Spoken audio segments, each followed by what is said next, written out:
synonym are what that have the same।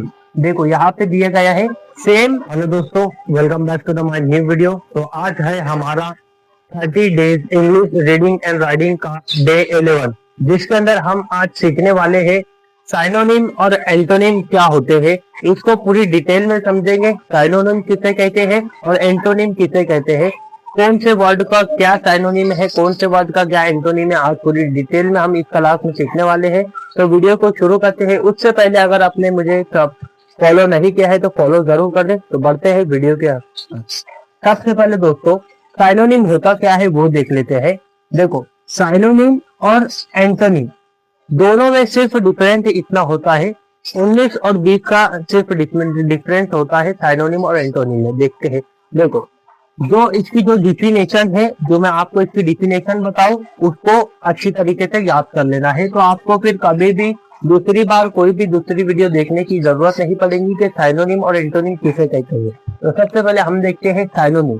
Synonym उस word को कहते हैं, देखो यहाँ पे डिफिनेशन लिखी है, synonyms are word that have the same. देखो यहाँ पे दिया गया है सेम और नियरली द सेम मीनिंग, यानी साइनोनिम उस वर्ड को कहा जाता है जो कि सेम मीनिंग देता हो और सेम मीनिंग देता हो। जैसे हैप्पी। अब हैप्पी का मतलब होता है खुश होना, और ग्लैड। देखो हैप्पी और ग्लैड दोनों में स्पेलिंग का फर्क है, मगर जो मीनिंग निकल रही है वो एक ही है, खुश होना। हैप्पी का मीनिंग है भी खुश होना और ग्लैड का मीनिंग भी होता है खुश होना। तो साइनोनिम हमें ये बताता है, जो देखो इसकी डिफिनेशन अगर आपको लिखना हो तो कैसे लिख सकते हैं। Synonym are word that have the same meaning the different spelling and the same meaning pronounce. जैसे कि हैप्पी खुश होना, ग्लैड खुश होना। यहाँ पे हैप्पी की स्पेलिंग अलग है, ग्लैड की स्पेलिंग अलग है, मगर मीनिंग क्या दे रहा है, खुश होना। और अब आता है सैड। सैड का मतलब होता है दुखी होना, और अनहैप्पी का मतलब भी होता है दुखी होना। ये यहाँ पे हमने लिख दिया, दुखी होना, उदास होना, अनहैप्पी। अब देखते हैं तीसरा वर्ड, देखते हैं बिग। बिग का मतलब होता है बड़ा, और लार्ज का मतलब भी होता है बड़ा, है ना। तो इसका दोनों की देख लो, स्पेलिंग जो है डिफरेंट होती है, मगर जो प्रोनाउंसिएशन होता है वो भी डिफरेंट होता है, और जो मीनिंग देती है वो तो सेम देती है। तो ये आ गया लार्ज। बिग, लार्ज, बड़ा। स्मॉल छोटा, लिटिल छोटा। यहाँ पे आगे उसका मीनिंग देखो। Fast, quick. फास्ट का मतलब होता है जल्दी, क्विक का मतलब भी होता है जल्दी करना या तेज करना। डिफिकल्ट, मुश्किल। डिफिकल्ट, मुश्किल। हार्ड, इसका भी मतलब होता है मुश्किल होना। देखो ये स्मार्ट। स्मार्ट का मतलब होता है होशियार, चालाक। क्लीवर, देखो क्लेवर, इसका भी मतलब होता है होशियार और चालाक। एंड, खत्म करना, किसी को खत्म कर देना। एंड, फिनिश, समाप्त कर देना, खत्म कर देना, पूरा कर देना। एंग्री, गुस्से में। एंग्री का मतलब होता है गुस्सा होना। और फ्यूरियस, फ्यूरियस मतलब होता है गुस्से में होना। देखो फ्यूरियस का मीनिंग स्पेलिंग देखो, एंग्री का स्पेलिंग देखो, दोनों डिफरेंट है, मगर दोनों की मीनिंग क्या आ रही है, गुस्से में होना।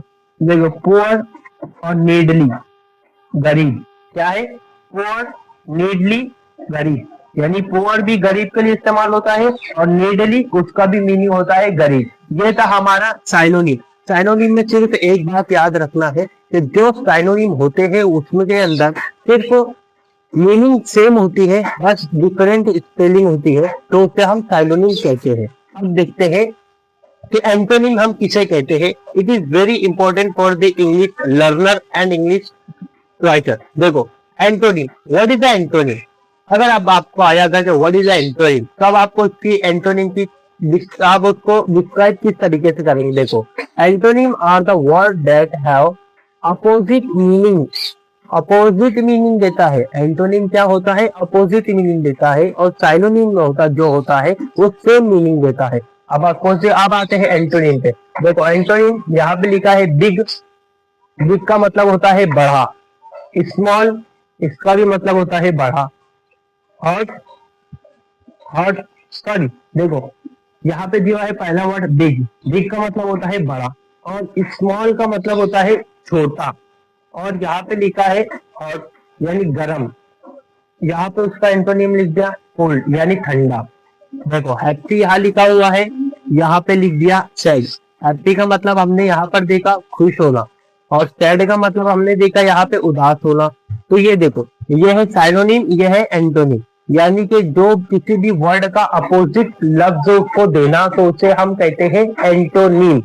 अब देखते हैं यहाँ पे गुड यानी अच्छा, अब बैड खराब, फास्ट जल्दी, स्लो धीरे, इजी यानी आसान, डिफिकल्ट यानी मुश्किल, रिच, रिच का मतलब क्या है?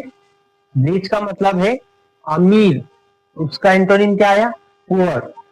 अर्ली जल्दी, उसका एंटोनिम आया लेट यानी देर से। देखो लाइट यहाँ पे आ गया उसका एंटोनिम डार्क। ये है स्ट्रॉन्ग और ये हो गया वीक। क्या हो गया? स्ट्रॉन्ग मतलब होता है मजबूत और वीक का मतलब होता है कमजोर। ये था हमारा साइनोनिम और एंटोनिम। बस अब आपको फर्क क्या समझना है? साइनोनिम जो होता है वो साइनोनिम आपको सेम स्पेलिंग नहीं, सेम मीनिंग बताता है, डिफरेंट स्पेलिंग बताता है, डिफरेंट प्रोनाउंसिएशन होता है उसके अंदर साइनोनिम में।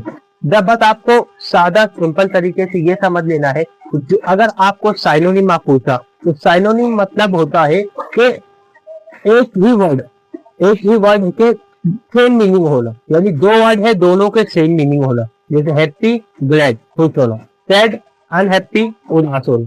सैड का मीनिंग भी उदास होना होता है और अनहैप्पी का मतलब भी उदास होना होता है। और एंटोनिम, अब जैसे ही आपको एंटोनिम आए तो समझ जाना है कि ये अपोजिट वर्ड की बात कर रहा है, यानी पहले कोई वर्ड कुछ और होगा और जो दूसरा वर्ड होगा उससे ही अपोजिट होगा। जैसे कि यहाँ पे बिग यानी बड़ा, उससे अपोजिट आ गया स्मॉल छोटा। यहाँ पे आ गया हॉट गरम, अब यहाँ पे उसका अपोजिट क्या आ गया? कूल्ड। ये था हमारा एंटोनिम और साइनोनिम। अगर वीडियो अच्छी लगी हो तो वीडियो को लाइक, चैनल को सब्सक्राइब करके मुझे फॉलो जरूर कर लेना और इस वीडियो को शेयर जरूर कर देना। फिर अब हम कल से हमारा डे 12 स्टार्ट होगा। इस डे 12 से 20 डे यानी कि पूरे 8 दिन हम सीखने वाले हैं स्टोरी, जिसके अंदर हम प्रैक्टिस करेंगे रीडिंग की। क्या है, किसकी प्रैक्टिस करेंगे? हम इंग्लिश रीडिंग की प्रैक्टिस करने वाले हैं। इसके अंदर इन 8 डे के अंदर हम इंग्लिश रीडिंग की प्रैक्टिस करने वाले हैं by the story. Learn English through the story हम सीखने वाले हैं।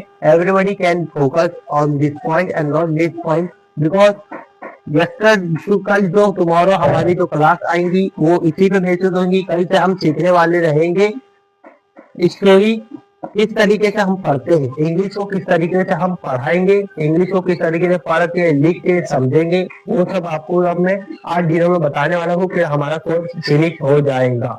तो मिलते हैं नेक्स्ट वीडियो में, जब तक के लिए बात।